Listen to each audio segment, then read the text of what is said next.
In early 1991, the Iraqi Army stood as the fourth largest military force on the planet. They brought 8 years of practical, grueling combat experience from their long, bloody war with Iran directly into the theater.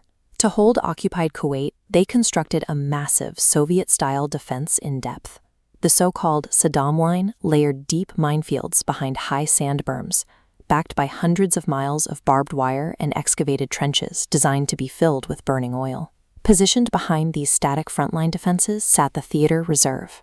Iraq's elite shock troops, the Republican Guard, were stationed in the rear out of range of initial engagements, specifically positioned to counterattack and crush any armored force that managed to breach the perimeter. This architecture served a specific strategic thesis. Saddam Hussein looked at the American experience in Vietnam and concluded that Western nations could not tolerate heavy casualties. His goal was to bleed the coalition forces white in a massive, static meat grinder before negotiating peace terms. A conventional frontal assault into the teeth of those fortifications would deliver exactly the protracted, high-casualty conflict Iraqi command wanted. Defeating this defensive network required bypassing it entirely.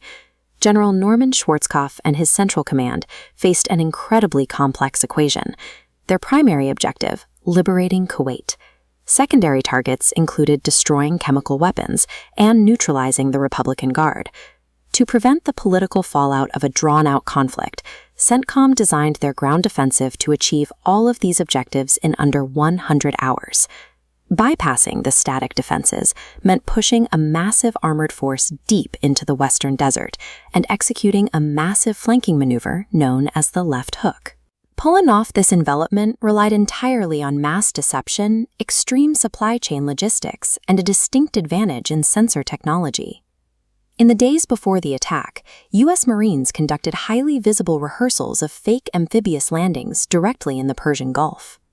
Simultaneously, deception teams deployed communication emulators and physical decoys further east. They broadcasted false radio traffic to project the massive footprint of the 7th and 18th Airborne Corps exactly where the Iraqis expected them to be. Iraqi command intercepted these signals and deployed their countermeasures accordingly, keeping the bulk of their combat power entrenched directly along the coast and strictly inside Kuwait.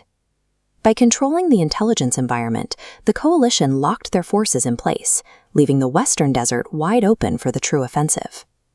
Pushing hundreds of thousands of troops through that western flank introduced an immediate physical challenge.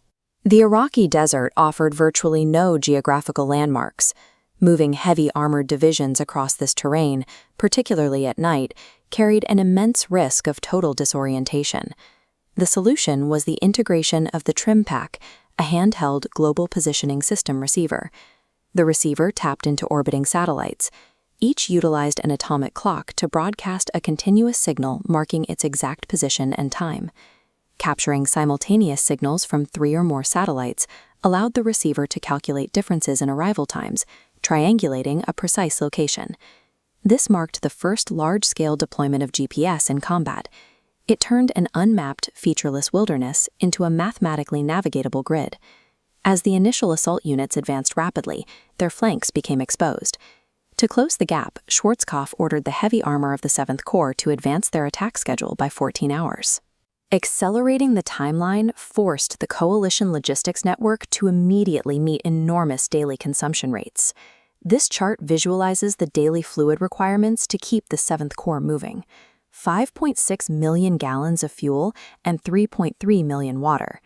Added to that liquid volume was the kinetic requirement, transporting over 6,000 tons of ammunition daily across an open desert.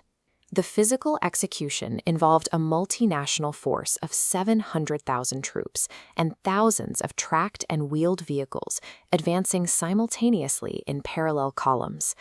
The ultimate limiting factor determining the speed of the left hook was not the dug-in Iraqi resistance, but the physical constraints of supply chain mathematics. When the 1st Infantry Division finally hit the fortified Saddam line head-on, they bypassed the attrition trap by using engineering tanks equipped with front plows to fill the Iraqi trench lines, burying the defenses. The assault resulted in 0 coalition casualties. Faced with massive mechanized earth-moving equipment rather than infantry sweeps, Iraqi forces surrendered in overwhelming numbers. U.S. Marines processed nearly 10,000 prisoners on the first day alone. Deeper into the desert, the armored columns engaged the Republican Guard in massive, high-speed engagements, like the battles of 73 Easting and Norfolk.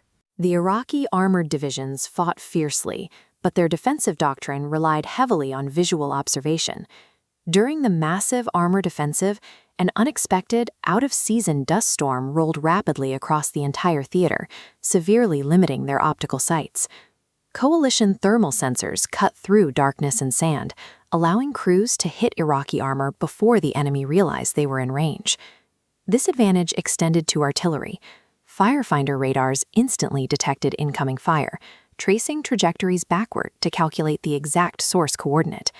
Those coordinates were fed directly to multiple launch rocket systems, which destroyed the Iraqi positions before they could effectively reposition their guns. By the time the dust cleared the next morning, the 7th Corps was pushing 5 full divisions of heavy armor, over 1,500 vehicles, across the desert.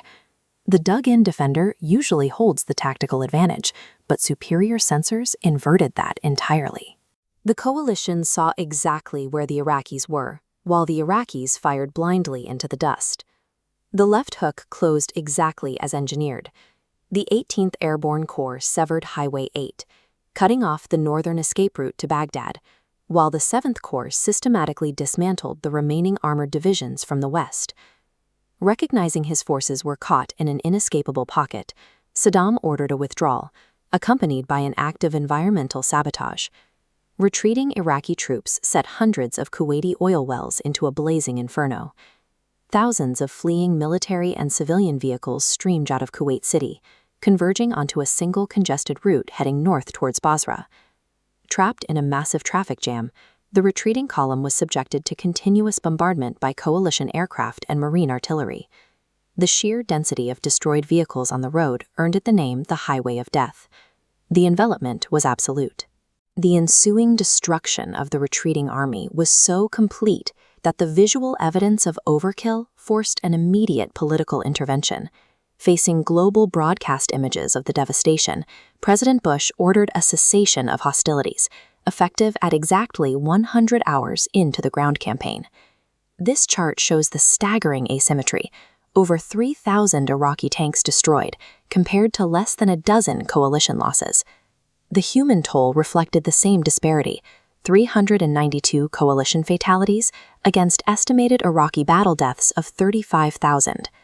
The technological overmatch broke the Iraqi infantry's will. Psychological operations capitalized on this, dropping millions of leaflets like this one, offering safe treatment. Tens of thousands surrendered rather than face precision strikes they couldn't see coming. The 100-hour ground campaign proved that massed infantry and static fortifications could no longer hold territory against a technologically superior adversary. Victory now belonged to the force capable of dominating supply chain mathematics, long-range sensors, and the electromagnetic spectrum.